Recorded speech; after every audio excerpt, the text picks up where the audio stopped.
Februārī militārajā poligonā Ādeži notika NATO daudznacionālās brigādes Latvijā organizētās mācības Oak Resolve, kuru laikā pirmo reizi tika veikta brigādes vienību kaujas gatavības pārbaude. Militārajā poligonā Mežaine februāra beigās notika tuvā gaisa atbalsta kontroles vienības mācības Furious Wolf 25. Mācību mērķis ir stiprināt tuvā gaisa atbalsta integrāciju, lai atbalstītu citas vienības gan pilsētvidē, gan ārpus tās. Demonstrējot sabiedroto klātbūtni reģionā, Nacionālo bruņoto spēku militārajā bāzē Lielvārde ieradās 2 Nīderlandes iznīcinātāji F-35, kuri NATO Baltijas gaisa telpas patrulēšanas misijas laikā izvietot Igaunijas renovētajā Emerī bāzē.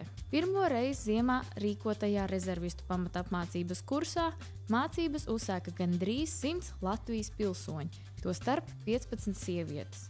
Mācības notika 3 nedēļu garumā Nacionālo bruņoto spēku kājnieku skolā Alūksnē.